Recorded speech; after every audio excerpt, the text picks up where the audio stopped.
Қытай дегенде ең алдымен есімізге түсетіні халық саны екендігі рас.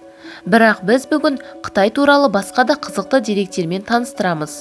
Видеоны міндетті түрде соңына дейін қараңыз, сонымен қатар каналға тіркелуді ұмытпаңыз. Осылайша сіз қазақ тілді контенттің дамуына өз үлесіңізді қосасыз.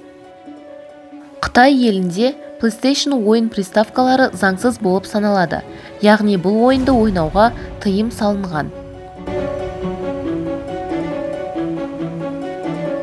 Қытай полициясы иттің орнына көп жағдайда қазды қолданады, себебі қаз көзінің көргіштігімен ерекшеленеді. Әлемдегі ең ұзын және ең ұзақ кептеліс Қытайдың Шанхай қаласында болған. Кептеліс 12 күн бойы тарқамаған, ұзындығы 99 километрді құраған.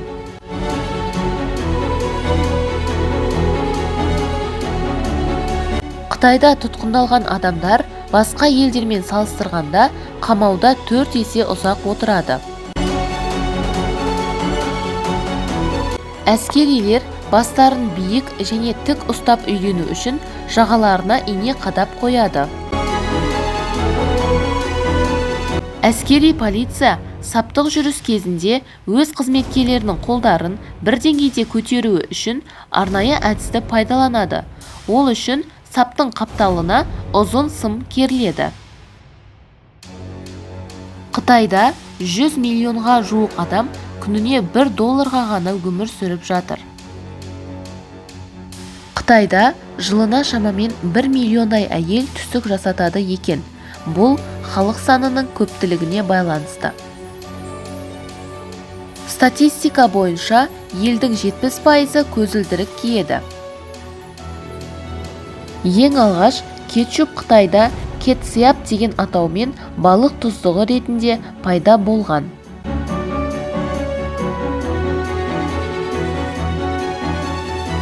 Қытайдың ауаны шектен тыс ластайтындығы соншалық, сасық ауа Тынық мұхиты арқылы Сан-Францискоға дейін жетеді екен. Осылайша Сан-Франциско қаласының 29% ауасын ластайды. Пекин ауасын жұту бір күнде 21 темекі тартқанмен бірдей болып есептеледі екен.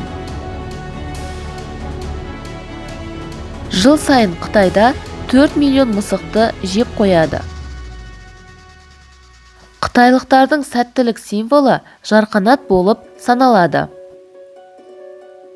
Шанхай мен Пекинді жалғайтын теміржол поезды ең жылдам поезд болып саналады.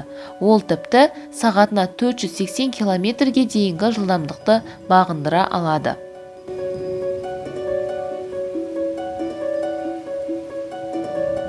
Қытайдағы Гонконг қаласы Қытай емес, Британ заңына бағынады. Қытайдың барлық жерінде оң жақты қозғалыс болса, тек Гонконг бұл заңға бағынбайды. Гонконгте көліктер британдық сол жақты қозғалыс заңымен жүреді. Қытайлықтар 8 санын қастерлейді. Олардың пайымдауынша ол сан бақыт әкеледі. Санның мағынасының аудармасы гүлдену деген мағынаны білдіреді. Міне достар, бүгінге айтар мәліметтеріміз осымен аяқталды. Сіздерге бүгінгі айтылған мәліметтер қызықты болды деп ойлаймыз. Егер де видео ұнаған болса, міндетті түрде каналға тіркеліп, видеоға лайк басуды ұмытпаңыз. Осылайша сіз қазақ тілді контенттің дамуына өз үлесіңізді қосасыз.